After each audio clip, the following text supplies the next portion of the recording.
എല്ലാവർക്കും ഇന്നത്തെ ദൈവശാസ്ത്ര ക്ലാസ്സിലേക്ക് സ്വാഗതം ആശംസിക്കുന്നു. ദൈവശാസ്ത്ര പഠനത്തിൻ്റെ ഈ മൂന്നാം ഘട്ടത്തിൽ നമ്മൾ നിൽക്കുമ്പോൾ MGHൻ്റെ ബിരുദാനന്തര ബിരുദ ദൈവശാസ്ത്ര കോഴ്സുകളുടെ ഇന്നത്തെ ഈ ക്ലാസ്സിൽ പങ്കെടുക്കുന്ന നിങ്ങൾ ഓരോരുത്തരും ഈ പഠനം വളരെ ഭംഗിയായി നടത്തിക്കൊണ്ടിരിക്കുന്നു. ദൈവശാസ്ത്രത്തിലെ പ്രത്യേകിച്ച് വെളിപാടും വിശ്വാസവും എന്നുള്ള വിഷയമാണ് നമ്മൾ ചർച്ച ചെയ്യുന്നത്. Revelation and faith. ആ വിഷയങ്ങൾ നമ്മൾ കുറച്ച് ദിവസങ്ങളായി നമ്മൾ ചർച്ച ചെയ്ത് പഠിച്ച് അത് മനസ്സിലാക്കാനായിട്ട് ശ്രമിച്ചുകൊണ്ടിരിക്കുകയാണ്. അപ്പോൾ ഇന്ന് ഈ ക്ലാസ്സിൽ നിങ്ങൾ പങ്കെടുക്കുമ്പോൾ നമ്മൾ പഠിച്ചതിൻ്റെ തുടർച്ചയായി പല കാര്യങ്ങളും ഇനിയും വളരെ വിശദമായിട്ട് മനസ്സിലാക്കാനുണ്ട്. അപ്പോൾ ഈ കഴിഞ്ഞ ദിവസത്തെ ക്ലാസ്സുകൾ കേട്ടതിൻ്റെ വെളിച്ചത്തിൽ നമ്മളുടെ ഒരു പഠിതാവ് ചോദിച്ച ഒരു ചോദ്യം കേട്ടുകൊണ്ട് ഇന്നത്തെ ക്ലാസ്സിലേക്ക് നമുക്ക് പ്രവേശിക്കാം. ഞാൻ ചെൽസി ജോസ്, തലശ്ശേരി രൂപതയിലെ കാസർഗോഡ് ഇടവകാംഗമാണ്.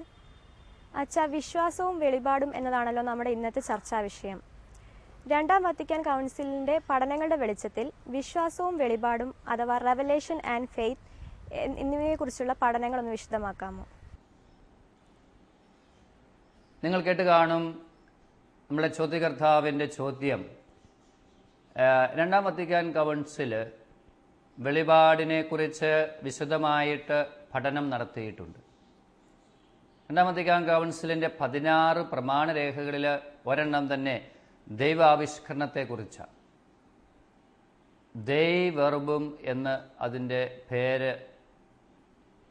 ലത്തീനിൽ ദൈ വെർബും, ദൈവവചനം എന്ന് തന്നെയാണ് പറഞ്ഞിരിക്കുക. അപ്പോൾ വെളിപാട് എന്ന് പറയുന്നത് അത് ദൈവവചനം തന്നെയാണെന്ന് ആ പേര് തന്നെ സൂചിപ്പിക്കുകയാണ്. ദൈവത്തിൻ്റെ വചനമായി നമുക്ക് കിട്ടിയിരിക്കുന്ന ഈ ബൈബിള് ഇതുതന്നെയാണ് ദൈവിക വെളിപാടുകളുടെ പൂർത്തീകരണം എന്ന് നമുക്ക് മനസ്സിലാക്കാനായിട്ട് പറ്റും. അപ്പോൾ ഇവിടെ ഈ രണ്ടാം വത്തിക്കാൻ കൗൺസിലിൻ്റെ പ്രമാണരേഖയുടെ ഈ ദൈവവർബം എന്നുള്ള അല്ലെങ്കിൽ ദൈവാവിഷ്കരണം എന്നുള്ള പ്രമാണരേഖയുടെ ആരംഭത്തിൽ തന്നെ വ്യക്തമായി അടിക്കുറിപ്പായിട്ട് പറഞ്ഞു വച്ചിരിക്കുകയാണ്. ഈ ഒരു പ്രമാണരേഖ അല്ലെങ്കിൽ ഈ ഒരു പഠനം രണ്ടാം വത്തിക്കാൻ കൗൺസിലിലെ സഭാപിതാക്കന്മാർ ഏകദേശം 2500ഓളം മെത്രാന്മാരും ദൈവശാസ്ത്രജ്ഞന്മാരും സഭ മുഴുവൻ പ്രാർത്ഥിച്ചൊരുങ്ങി ധ്യാനിച്ച് ഈ പഠനം നടത്തിയിരിക്കുന്നതിൻ്റെ ലക്ഷ്യമെന്ന് പറയുന്നത് മനുഷ്യരിൽ വിശ്വാസവും പ്രതീക്ഷയും സ്നേഹവും ജനിപ്പിക്കുകയും അതുവഴി അവരെ രക്ഷയിലേക്ക് നയിക്കുകയുമാണ് ഇതിൻ്റെ ലക്ഷ്യമെന്ന് വ്യക്തമായിട്ട് പറഞ്ഞിട്ടുണ്ട്.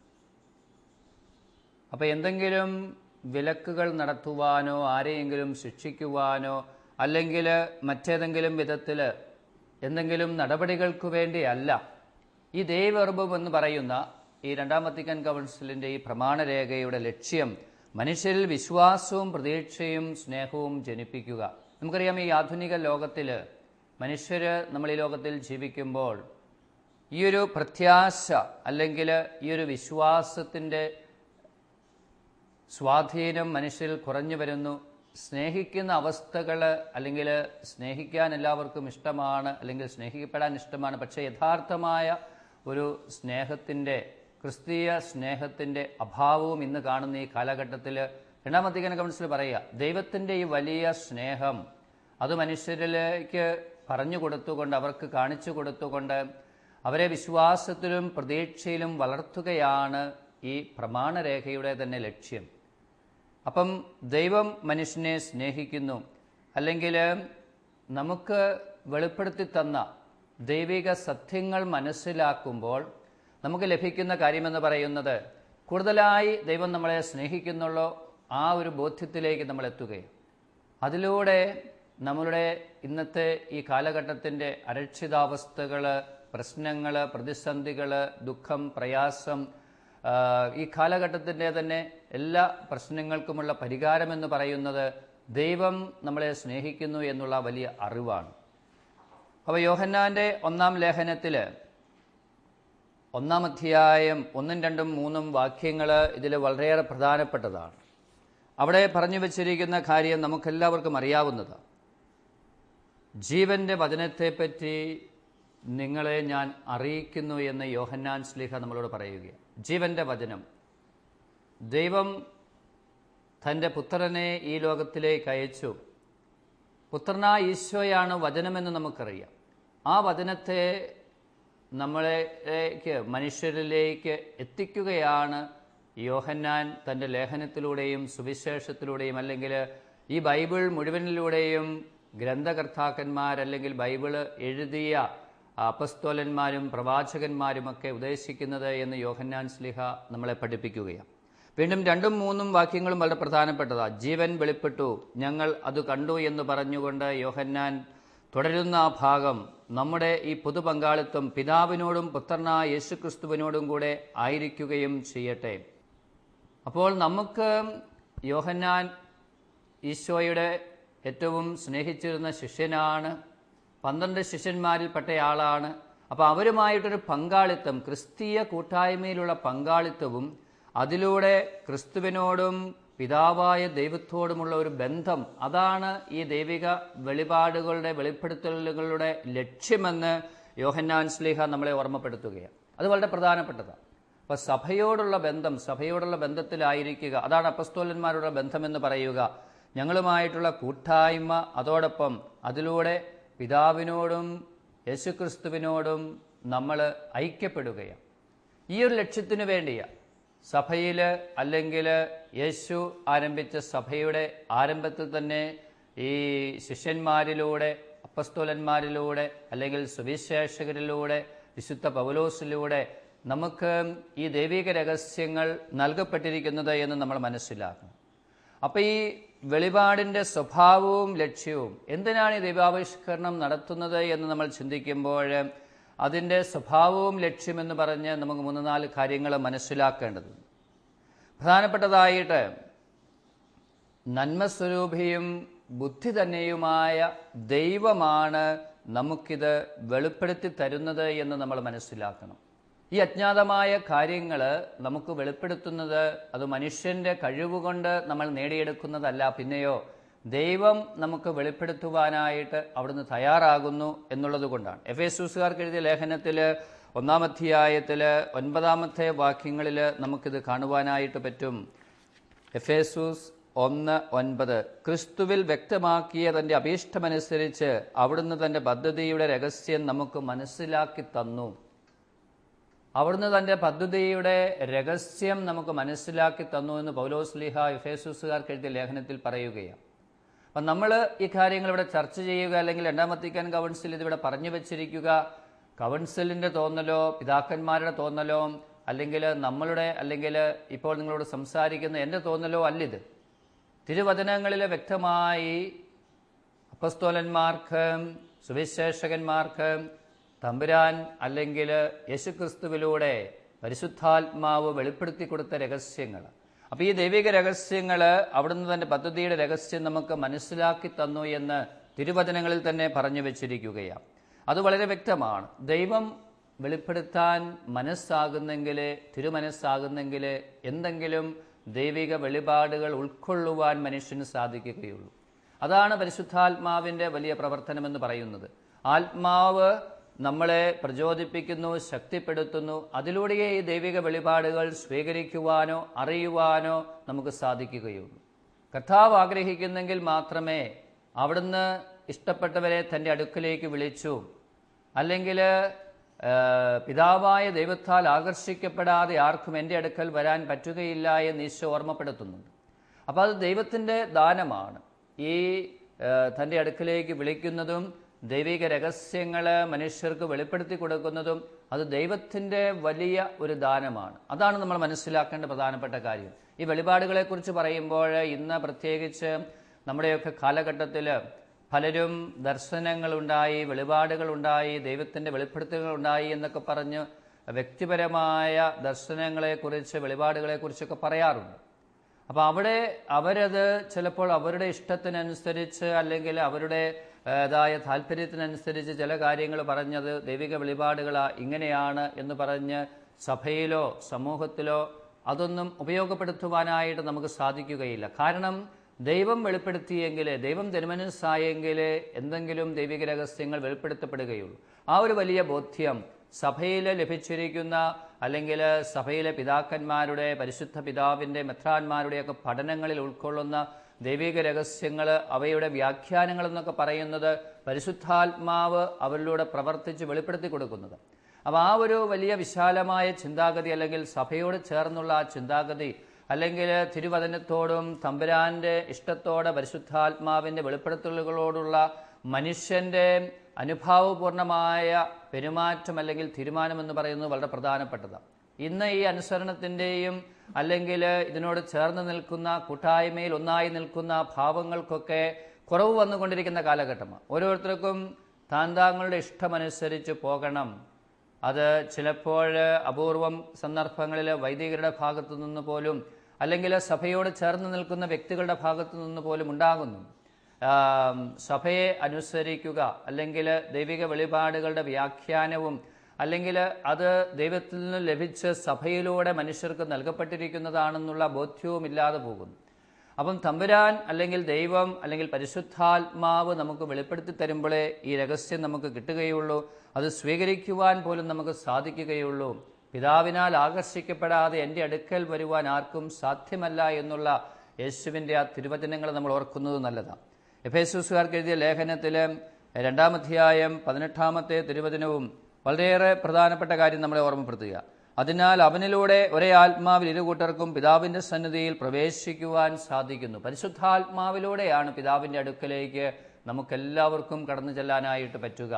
അല്ലാതെ സാധ്യമല്ല. ആ പിതാവിനെ അറിയണമെങ്കിൽ ദൈവം നമുക്ക് വെളിപ്പെടുത്തി തരണം. അപ്പം നമുക്കറിയാം, ചിലപ്പോൾ ഇന്ന് നമ്മൾ ഈ ലോകത്തിൽ ജീവിക്കുമ്പോൾ ചില ആളുകളൊക്കെ നമ്മുടെ അടുക്കൽ പറയും, ഞങ്ങൾക്ക് സഭയുമായോ അല്ലെങ്കിൽ ഇടവകയുമായോ രൂപതയുമായോ കത്തോലിക്ക സഭയുമായിട്ടോ ഒന്നും ബന്ധം വേണ്ട. ഇത്രയും കാലം അതിൽ വിശ്വസിച്ചിരുന്നവരായിരിക്കാം. പെട്ടെന്ന് അതിൽ നിന്നൊക്കെ മാറിയിട്ട് സ്വന്തം സഭകൾ സ്ഥാപിക്കുന്നു, ചില ഗ്രൂപ്പുകളൊക്കെ ഉണ്ടാക്കുന്നു. എന്നിട്ട് അവർ പറയുന്നു, ഞങ്ങൾക്ക് ദൈവത്തിൽ നിന്ന് നേരിട്ട് വെളിപാടുകൾ കിട്ടിയിരിക്കുകയാണ് എന്നുള്ള രീതിയിൽ സംസാരിക്കുകയും വ്യാഖ്യാനിക്കുകയും ഒക്കെ ചെയ്യാറുണ്ട്. പക്ഷെ അതൊക്കെ തെറ്റിദ്ധാരണയുടെയും അല്ലെങ്കിൽ അബദ്ധ പഠനങ്ങളാണ്. അതിനെ ഒരിക്കലും നമുക്ക് അംഗീകരിക്കുവാനോ സ്വീകരിക്കാനോ പറ്റുകയില്ല. അപ്പം സഭയിലൂടെ പരിശുദ്ധാത്മാവ് പ്രവർത്തിച്ച് ഈ ദൈവിക രഹസ്യങ്ങളെ നമുക്ക് വെളിപ്പെടുത്തി തരികയാണ്. അവിടെയാണ് ഈ രഹസ്യങ്ങളുടെ പൂർണ്ണതയും, അല്ലെങ്കിൽ അത് ശരിയായി അത് വ്യാഖ്യാനിക്കപ്പെടുകയും സ്വീകരിക്കപ്പെടുകയും ചെയ്യണമെങ്കിൽ തീർച്ചയായും സഭയോട് ചേർന്ന് പരിശുദ്ധാത്മാവിനോട് ചേർന്ന് നിൽക്കണം. പത്രോസ് എഴുതിയ 2-ാം ലേഖനത്തിൽ ഈ കാര്യം ഒരിക്കൽ കൂടി എടുത്തു പറയുന്നുണ്ട്. 1-ാം അധ്യായം 4-ാമത്തെ തിരുവചനമാണ്. ദൈവിക സ്വഭാവത്തിൽ നിങ്ങൾ പങ്കുകാരാകുന്നതിന് തൻ്റെ മഹത്വവും ഔന്നിത്യവും വഴി അവിടുന്ന് നിങ്ങൾക്ക് അമൂല്യവും ശ്രേഷ്ഠവുമായ വാഗ്ദാനങ്ങൾ നൽകിയിരിക്കുക. അപ്പോൾ ഞാൻ പറഞ്ഞു, ഈ ദൈവാവിഷ്കരണം എന്നുള്ള പ്രമാണരേഖ തന്നെ വത്തിക്കാൻ കൗൺസില്, സഭാപിതാക്കന്മാർ നമ്മുടെ മുൻപിൽ അവതരിപ്പിക്കുന്നത് മനുഷ്യരെ വിശ്വാസത്തിലേക്കും പ്രതീക്ഷയിലേക്കും സ്നേഹ കൂട്ടായ്മയിലേക്കും നയിക്കുന്നതിന് വേണ്ടിയാണ് എന്ന് നമ്മൾ മനസ്സിലാക്കണം. ദൈവാവിഷ്കരണം വഴി അദൃശ്യനായ ദൈവം അവിടുത്തെ സ്നേഹത്തിൻ്റെ പാരമ്യത്തിൽ നിന്ന് മനുഷ്യരോടും സ്നേഹിതരെന്ന പോലെ സംസാരിക്കുകയും അവരുടെ മധ്യേ വസിക്കുകയും ചെയ്യുന്നു. കൊളോസ്യക്കാർക്ക് എഴുതിയ ലേഖനം 1-ാം അധ്യായം 15-ാമത്തെ തിരുവചനത്തിൽ, തിമോത്തിയോസിന് എഴുതിയ 1-ാം ലേഖനം 1-ാം അധ്യായം 17-ാമത്തെ തിരുവചനവും നമ്മൾ എടുത്തു വായിക്കുമ്പോൾ ഈ കാര്യങ്ങൾ നമുക്ക് മനസ്സിലാകും. അദൃശ്യനായ ദൈവം മനുഷ്യരോടൊപ്പം വസിക്കുകയും അവരെ തൻ്റെ സ്നേഹത്തിലേക്ക് കൂട്ടായ്മയിലേക്ക് എത്തിക്കുകയും ചെയ്യുന്നു എന്ന് കർത്താവ് നമുക്ക് വെളിപ്പെടുത്തി തരികയാണ്. അതോടൊപ്പം തന്നെ നമ്മൾ മനസ്സിലാക്കണം, ദൈവം ഇത് ചെയ്യുന്നത് ദൈവത്തിൻ്റെ രക്ഷാകര രഹസ്യ പദ്ധതിയുടെ ഭാഗമായിട്ട് അവിടുന്ന് ഈ പദ്ധതി ആവിഷ്കരിച്ചിട്ടുണ്ട്. ഈ ആവിഷ്കരിച്ചിരിക്കുന്ന ദൈവിക രക്ഷാകര പദ്ധതിയുടെ ഭാഗമാണ് മനുഷ്യനെ ദൈവത്തെക്കുറിച്ച് അറിയിക്കുക, അറിവ് കൊടുക്കുക, ആ അറിവിൽ അവനെ വളർത്തുക, അതിലൂടെ തൻ്റെ സ്നേഹത്തിൽ അവരെ പങ്കാളികളാക്കുക എന്നുള്ളത്. ക്രിസ്തുവാണ് എല്ലാ ദൈവിക വെളിപാടിൻ്റെയും മധ്യസ്ഥൻ. അതേസമയം അതിൻ്റെ പൂർണ്ണതയും അവിടുന്ന് തന്നെയാണ് എന്ന് നമ്മൾ മനസ്സിലാക്കണം. എല്ലാ ദൈവിക വെളിപാടുകളുടെയും മധ്യസ്ഥൻ അത് നമുക്ക് ലഭിക്കുന്നത് ഈശോയിലൂടെയാണ്. അതോടൊപ്പം തന്നെ വെളിപാടുകളുടെ എല്ലാം പൂർണ്ണതയും ഈശോ ആണ് എന്ന് നമുക്ക് മനസ്സിലാക്കാനായിട്ട് പറ്റും. അത് ഹെബ്രായർക്ക് എഴുതിയ ലേഖനത്തിൽ വ്യക്തമായിട്ട് പറഞ്ഞു വെച്ചിട്ടുണ്ട്. ഹെബ്രായർക്കുള്ള ലേഖനം 1-ാം അധ്യായം 1-ാമത്തെ വാക്യം തന്നെയാണ്. പ്രവാചകന്മാർ വഴി വിവിധ കാലങ്ങളിലും ഘട്ടങ്ങളിലും വിവിധ രീതികളിലും ദൈവം നമ്മോട് സംസാരിച്ചിട്ടുണ്ട്. എന്നാൽ ഈ അവസാന നാളുകളിൽ തൻ്റെ പുത്രൻ വഴി അവിടുന്ന് നമ്മോട് സംസാരിച്ചിരിക്കുന്നു. അത് വളരെ പ്രധാനപ്പെട്ട ഒരു കാര്യമാണ്.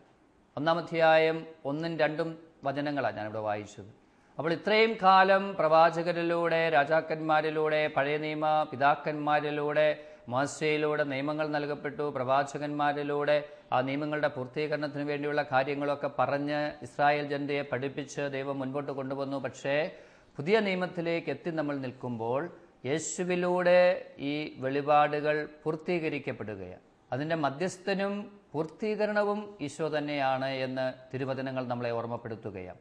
അപ്പോൾ ഈശോയിലൂടെയാണ്. അപ്പോൾ ദൈവത്തെ അറിയണമെങ്കിൽ ഈശോ തന്നെ പറയുന്ന തിരുവചനം, പിതാവിൻ്റെ അടുക്കലേക്ക് ആർക്കെങ്കിലും പോകണമെന്ന് ആഗ്രഹമുണ്ടെങ്കിൽ അത് എന്നിലൂടെ മാത്രമേ സാധിക്കുകയുള്ളൂ. ഞാനാണ് വാതിൽ, എന്നിലൂടെ പിതാവിൻ്റെ അടുക്കലേക്ക് പോകുവാനേ പറ്റുകയും. ഞാൻ വഴിയും സത്യവും ജീവനുമാണ്. ആരെങ്കിലും പിതാവിൻ്റെ അടുക്കലേക്ക് പോകുന്നുണ്ടെങ്കിൽ വഴിയായ യേശുവിലൂടെ മാത്രമേ സാധിക്കുകയുള്ളൂ എന്നുള്ളതും വളരെ പ്രധാനപ്പെട്ട ഒരു കാര്യമാണ്. വീണ്ടും വചനം വഴിയാണ് ദൈവം എല്ലാ വസ്തുക്കളെയും സൃഷ്ടിക്കുന്നതും അസ്തിത്വത്തിൽ നിലനിർത്തുന്നതുമെന്ന് യോഹന്നാൻ പറയുന്നു. യോഹന്നാൻ ശ്ലീഹായുടെ സുവിശേഷം 1-ാം അധ്യായം 3-ാമത്തെ തിരുവചനമാണ് ഞാനിവിടെ പറഞ്ഞത്. യോഹന്നാൻ്റെ സുവിശേഷത്തിൽ 1-ാം അധ്യായം 3-ാം തിരുവചനം. 1-ാം അധ്യായം ആദ്യ ഭാഗം നമുക്കറിയാം. 1 മുതൽ 18 വരെയുള്ള ഭാഗങ്ങളിൽ ഈ വചനത്തെക്കുറിച്ചും വെളിപാടിനെക്കുറിച്ചുമൊക്കെ വളരെ വിശദമായിട്ട് പറയുന്നുണ്ട്. അപ്പോൾ അവിടെ 1-ാം അധ്യായം 3-ാമത്തെ വചനമെന്ന് പറയുന്നത്, സമസ്തവും അവനിലൂടെ ഉണ്ടായി, ഒന്നും അവനെ കൂടാതെ ഉണ്ടായിട്ടില്ല. അപ്പം എല്ലാം ഈശോയിലൂടെ ഉണ്ടായി, ഒന്നും അവനെ കൂടാതെ ഉണ്ടായിട്ടില്ല എന്ന് വളരെ വ്യക്തമായിട്ട് യോഹന്നാൻ ശ്ലീഹ പറയുകയാണ്. ഈശോയുടെ ശിഷ്യന്മാരിൽ ഏറ്റവും അധികം കാലഘട്ടം ജീവിച്ച വ്യക്തി, പ്രായമായി മരിച്ച ഈ ദൈവിക വെളിപാടുകൾ ഒത്തിരിയേറെ മനസ്സിലാക്കാനും അനുഭവിക്കാനും നമുക്കറിയാം. യോഹന്നാൻ്റെ വെളിപാട് എന്ന് പറയുന്നത് ബൈബിളിലെ അവസാനത്തെ പുസ്തകമാണ്. അതിനകത്ത് ഒത്തിരിയേറെ ദൈവിക രഹസ്യങ്ങൾ, പല ശിഷ്യന്മാർക്കും അപ്പോസ്തലന്മാർക്കും അറിയാതെ പോയ കാര്യങ്ങൾ പരിശുദ്ധാത്മാവ് യോഹന്നാൻ ശ്ലീഹായ്ക്ക് വെളിപ്പെടുത്തി കൊടുത്തിട്ടുണ്ട്. ആ യോഹന്നാൻ ശ്ലീഹ തന്നെയാണ് ഇവിടെ എഴുതി വച്ചിരിക്കുക, സമസ്തവും അവനിലൂടെ ഉണ്ടായി, ഒന്നും അവനെ കൂടാതെ ഉണ്ടായിട്ടില്ല. ഈശോ വചനമാകുന്ന ഈശോയിലൂടെ, വചനത്തിലൂടെ എല്ലാം ദൈവം സൃഷ്ടിച്ചു എന്നുള്ളത്. ആദിയിൽ വചനമുണ്ടായിരുന്നു, വചനം ദൈവത്തോടൊത്തായിരുന്നു, വചനം ദൈവമായിരുന്നു എന്ന് പറഞ്ഞുകൊണ്ടാണ് യോഹന്നാൻ ശ്ലീഹ തൻ്റെ സുവിശേഷം ആരംഭിക്കുക. അപ്പം നമുക്കറിയാം, ദൈവം അനാദിയിൽ ഈ പ്രപഞ്ചത്തെ അല്ലെങ്കിൽ ഈ ലോകത്തെ സൃഷ്ടിക്കുമ്പോൾ തൻ്റെ വാക്കുകൾ ഉപയോഗിച്ചാണ്. ഉണ്ടാകട്ടെ എന്ന് ദൈവം അരുളി ചെയ്തു, ഉണ്ടായി എന്നാണ് ഉൽപ്പത്തി പുസ്തകത്തിൻ്റെ ആരംഭത്തിൽ നമ്മൾ കാണുക. അപ്പം ദൈവം തൻ്റെ വാക്കുകൾ ഉപയോഗിച്ചാണ് എല്ലാം സൃഷ്ടിക്കുന്നത്. മനുഷ്യരായ നമുക്കറിയാം, നമ്മൾ എന്തെങ്കിലുമൊക്കെ സൃഷ്ടിക്കണമെങ്കിൽ അല്ലെങ്കിൽ സൃഷ്ടിക്കാൻ നമുക്കാവുകയില്ല. എന്തെങ്കിലും നിർമ്മിക്കുകയോ അല്ലെങ്കിൽ എന്തിനെങ്കിലും രൂപം കൊടുക്കുകയോ ഒക്കെ ചെയ്യുക എന്തെങ്കിലും വസ്തുക്കൾ ഉപയോഗിച്ചാണ്. പക്ഷേ ദൈവത്തിൻ്റെ വാക്കുകളുടെ ആ ശക്തി, ദൈവത്തിൻ്റെ വാക്കിന് അല്ലെങ്കിൽ വചനത്തിന് വളരെയേറെ ശക്തിയുണ്ട്. ഈ ലോകത്തെ സൃഷ്ടിക്കാനും ഈ ലോകത്തെ പരിപാലിക്കാനും രോഗികളെ സുഖപ്പെടുത്തുവാനും മരിച്ചവരെ ഉയർപ്പിക്കുവാനും അല്ലെങ്കിൽ അത്ഭുതങ്ങൾ പ്രവർത്തിക്കുവാനും എല്ലാം ശക്തിയുള്ളതാണ് ദൈവത്തിൻ്റെ ഈ വചനം. അത് ദൈവം തന്നെയായ ഈശോ തന്നെയാണ് എന്നുള്ളതാണ് യാഥാർത്ഥ്യം. അപ്പോൾ ഈ വചനമാകുന്ന ഈശോയിലൂടെ ആ വചനം ഉപയോഗിച്ചുകൊണ്ടാണ് ദൈവം തൻ്റെ വെളിപ്പെടുത്തൽ നടത്തുക. ആ വെളിപ്പെടുത്തലിൻ്റെ പൂർത്തീകരണം ഈശോയാണ്. അതോടൊപ്പം തന്നെ ഈശോയിലൂടെയാണ് ഈ വെളിപ്പെടുത്തലുകൾ മനുഷ്യർക്ക് ലഭിക്കുന്നത് എന്നുള്ളതും വളരെ വലിയ യാഥാർത്ഥ്യമാണ്. റോമാക്കാർക്ക് എഴുതിയ ലേഖനത്തിൽ 1-ാം അധ്യായം 19-20 തിരുവചനങ്ങളിൽ പൗലോസ് ശ്ലീഹ നമ്മളെ ഓർമ്മപ്പെടുത്തുന്നു. അവയിലൂടെ തന്നെക്കുറിച്ചുള്ള സ്ഥായിയായ സാക്ഷ്യം ദൈവം മനുഷ്യന് നൽകിയിട്ടുണ്ട്. അപ്പം ഈശോയിലൂടെ അല്ലെങ്കിൽ ഈശോയാകുന്ന വചനത്തിലൂടെ ദൈവം തന്നെക്കുറിച്ച് വെളിപ്പെടുത്തി വളരെ മഹാരഹസ്യങ്ങൾ വെളിപ്പെടുത്തി തന്നിട്ടുണ്ടെന്നാണ് പൗലോസ് ശ്ലീഹ ഓർമ്മപ്പെടുത്തുക. ഒരു പടി കൂടി കടന്ന് സ്വർഗീയമായ രക്ഷയുടെ മാർഗം വെളിപ്പെടുത്താൻ ഉദ്ദേശിച്ചുകൊണ്ട് ദൈവം ആദ്യ മാതാപിതാക്കൾക്ക് സ്വയം വെളിപ്പെടുത്തി കൊടുത്തു തൻ്റെ വാക്കുകളിലൂടെ, വചനങ്ങളിലൂടെ. അവരുടെ അധപതനത്തെ തുടർന്ന് ദൈവം അവർക്ക് വീണ്ടെടുപ്പ് വാഗ്ദാനം ചെയ്തുകൊണ്ട് രക്ഷയുടെ പ്രത്യാശയിൽ അവരെ ഉയർത്തുന്നതും ദൈവത്തിൻ്റെ വചനം ഉപയോഗിച്ചുകൊണ്ട്. അപ്പം ദൈവം തൻ്റെ വചനം ഉപയോഗിച്ച് ആദ്യ മാതാപിതാക്കൾക്ക് തന്നെ വെളിപ്പെടുത്തി കൊടുക്കുന്നുണ്ട്. അതിനുശേഷം അവരുടെ ജീവിതത്തിൽ ദൈവം ഇടപെടുന്നു. അവർ പറുദീസായിൽ സുഖമായിട്ട് ജീവിക്കുന്നു, ദൈവത്തിൻ്റെ മക്കളായിട്ട് ജീവിക്കുന്നു. അതിനുശേഷം പാപം ചെയ്ത ദൈവത്തിൽ നിന്നും അവർ അകന്നു പോയപ്പോഴും ദൈവം അവരിലേക്ക് ഇടപെടുന്നത് തൻ്റെ വചനം താൻ തന്നെ നേരിട്ട് ചെന്ന് ദൈവം തന്നെ അവരോട് സംസാരിക്കുകയാണ്, പറഞ്ഞു കൊടുക്കുകയാണ്. മറ്റടയാളങ്ങളൊന്നുമല്ല, നേരിട്ട് ദൈവത്തിൻ്റെ വാക്കുകളാണ്. ഉൽപ്പത്തിയുടെ പുസ്തകത്തിൽ 3-ാം അധ്യായം 15-ാമത്തെ തിരുവചനത്തിൽ നമുക്കിത് കാണുവാനായിട്ട് സാധിക്കും. ദൈവം മനുഷ്യൻ അധപ്പതിച്ച് പാപത്തിൽ വീണ് തകർന്നു പോയപ്പോൾ അവർക്ക് പ്രത്യാശ കൊടുക്കുന്ന വചനങ്ങൾ പറഞ്ഞു കൊടുത്തുകൊണ്ട് ഒരു രക്ഷകനെ ഈ ലോകത്തിലേക്ക് അയക്കും, രക്ഷകനെ നിങ്ങളുടെ അടുക്കലേക്ക് അയക്കുമെന്നുള്ള വലിയ വാഗ്ദാനം ദൈവം തൻ്റെ വാക്കുകളിലൂടെ ഈ ജനത്തിന് അല്ലെങ്കിൽ ആദത്തിനും ഔവായിക്കും കൊടുക്കുകയാണ്. അത് മനുഷ്യവംശം മുഴുവനും കൊടുക്കുന്ന വലിയൊരു വാഗ്ദാനമാണ്.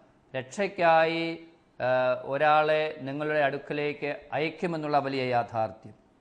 അതോടൊപ്പം തന്നെ നമ്മൾ ഈ രക്ഷ ദൈവം നൽകുന്ന നിത്യജീവൻ എന്നുള്ള വലിയ യാഥാർത്ഥ്യം അത് ആദിമാതാപിതാക്കൾക്ക് ഒരു രക്ഷകനെ തൻ്റെ അടുക്കലേക്ക് അയച്ചുകൊണ്ടാണ് അവിടുന്ന് നൽകുന്നത് എന്നുള്ളത് ശരിയാണ്. എങ്കിലും റോമാക്കാർക്ക് എഴുതിയ ലേഖനത്തിൽ 2-ാം അധ്യായം 6-7 തിരുവചനങ്ങളിൽ പറയുക, ദൈവം മനുഷ്യവംശത്തെ തൻ്റെ അനുസ്യൂതമായ സംരക്ഷണത്തിൽ നിത്യജീവൻ നൽകി പരിപാലിച്ചു കൊണ്ടിരിക്കുകയാണ്. അവർക്ക് നിത്യജീവൻ ദൈവം പ്രദാനം ചെയ്ത് അവരെ മുൻപോട്ട് കൊണ്ടുപോകുവാനായിട്ടുള്ള ആ വാഗ്ദാനം അവിടുന്ന് നൽകുന്നതും ഈ വചനത്തിലൂടെയാണ് എന്ന് നമ്മൾ മനസ്സിലാക്കണം. നമുക്കറിയാം, പഴയ നിയമത്തിൽ മോശയിലൂടെ, അബ്രാഹത്തിലൂടെ, പ്രവാചകന്മാരിലൂടെ ദൈവം തൻ്റെ ജനത്തെ വിളിക്കുകയും അവരോട് പല കാര്യങ്ങളും വെളിപ്പെടുത്തി കൊടുക്കുകയും ചെയ്യുന്നുണ്ട്. അബ്രാഹത്തെ വിളിച്ച് ഒരു ജനതയാക്കി ഇസ്രായേലിനെ വളർത്തി ഇന്നും നമ്മളുടെ പിതാവായി അല്ലെങ്കിൽ വിശ്വാസികളുടെ പിതാവായി അബ്രാഹത്തെ നമ്മളൊക്കെ കാണുന്നുണ്ട്. അപ്പോൾ ഈ അബ്രാഹത്തിലൂടെ ദൈവം നമുക്ക് പല കാര്യങ്ങളും വെളിപ്പെടുത്തി തരുന്നുണ്ട്. അപ്പം ദൈവം തൻ്റെ നിത്യജീവനിൽ നമ്മളെ പങ്കുകാരാക്കുവാൻ ആദത്തിലൂടെയും ഹവ്വായിലൂടെയും നഷ്ടപ്പെട്ട ആ ദൈവിക ജീവനിലേക്ക് നമ്മളെ തിരികെ കൊണ്ടുവരുവാനായിട്ട് രക്ഷകനെ വാഗ്ദാനം ചെയ്യുന്നു. ആ രക്ഷകന്റെ സ്വീകരണത്തിനു വേണ്ടി ദൈവജനം മുഴുവനെയും ഇങ്ങനെ ഒരുക്കിക്കൊണ്ട് വന്നുകൊണ്ടിരിക്കുകയാണ്. മോശയിലൂടെ നമുക്കറിയാം, ദൈവം നിയമമാണ് സീനാ മലയുടെ മുകളിൽ വെച്ച് ദൈവം മനുഷ്യർക്ക് നൽകിയത്. അതും വാക്കുകളിലൂടെ ദൈവം പറഞ്ഞു കൊടുക്കുകയായിരുന്നു. മോശ അതെല്ലാം കൽഫലകങ്ങളിൽ രേഖപ്പെടുത്തി മലയുടെ മുകളിൽ നിന്നും താഴ്വാരത്തേക്ക് ഇറങ്ങി വന്ന് ദൈവജനത്തിന് കൊടുക്കുകയാണ്. ദൈവത്തിൻ്റെ വചനം അത് കൽപ്പനകളായി 10 കൽപ്പനകൾ, ദൈവത്തിൻ്റെ കൽപ്പനകൾ 10 കൽപ്പനകൾ നമുക്കറിയാം. ഇന്നതൊക്കെ പലരും മറന്ന് ജീവിക്കുകയാണ്. ഇന്നത്തെ കാലഘട്ടത്തിൽ ഈ ദൈവത്തിൻ്റെ കൽപ്പനകൾക്ക് അല്ലെങ്കിൽ തിരുസഭയുടെ കൽപ്പനകൾക്കൊക്കെ പ്രാധാന്യം കൊടുക്കുന്നവരുടെ എണ്ണം കുറഞ്ഞു വരുന്നൊരു കാലഘട്ടം. എങ്കിലും നമ്മൾ മനസ്സിലാക്കണം, അത് വളരെയേറെ പ്രധാനപ്പെട്ടതാണ്. ദൈവവും ഇസ്രായേൽ ജനതയും തമ്മിലുള്ള ആ വെളിപ്പെടുത്തൽ ഇസ്രായേൽ ജനത്തിന് ദൈവം പല വിധത്തിൽ അവരുടെ ജീവിത കാലഘട്ടത്തിൽ വെളിപ്പെടുത്തി കൊടുക്കുന്നുണ്ട്. അത് തീർച്ചയായും മോശയ്ക്ക് നിയമം വഴി ഈ 10 കൽപ്പനകൾ കൊടുത്തുകൊണ്ട് നിന്റെ ദൈവമായ കർത്താവ് ഞാനാകുന്നു, ഞാനല്ലാതെ മറ്റൊരു ദൈവം നിനക്കുണ്ടാകരുത് എന്നൊക്കെ പറഞ്ഞ് അത് വലിയൊരു ദൈവിക വെളിപാടാണ്. ഈ ജനം മുഴുവൻ്റെയും അല്ലെങ്കിൽ ഈ ലോകം മുഴുവൻ്റെയും ദൈവം ഞാനാണ്, അല്ലെങ്കിൽ ഇസ്രായേലിൻ്റെ ദൈവമായ കർത്താവാണ്, യഹോവയാണ് എന്നുള്ള വെളിപ്പെടുത്തൽ അത് മോശയ്ക്ക് നൽകുന്നതിലൂടെ, ഇസ്രായേൽ ജനത്തിന് നൽകുന്നതിലൂടെ ഈ ദൈവിക വെളിപാട് അവിടെ പൂർണ്ണമാകുന്നതായിട്ട് നമുക്ക് കാണാം. യഹോവയാണ് ഞാൻ തന്നെ എന്ന് പറഞ്ഞുകൊണ്ട് ദൈവം അവർക്ക് വെളിപ്പെടുത്തി കൊടുക്കുകയാണ്. അപ്പം ഈ മോശയിലൂടെയും അബ്രാഹത്തിലൂടെയും പ്രവാചകന്മാരിലൂടെയും ഒക്കെ ഈ ദൈവിക വെളിപാട് നടന്നുകൊണ്ടിരുന്നു എന്നാണ് ഞാൻ പറയുക. അപ്പോൾ അത് ഈശോയിൽ പൂർത്തീകരിച്ചു അല്ലെങ്കിൽ പൂർത്തീകരിക്കപ്പെടുന്നു. അതിനെക്കുറിച്ച് ഇനിയും നമുക്ക് പല കാര്യങ്ങളും ചർച്ച ചെയ്യേണ്ട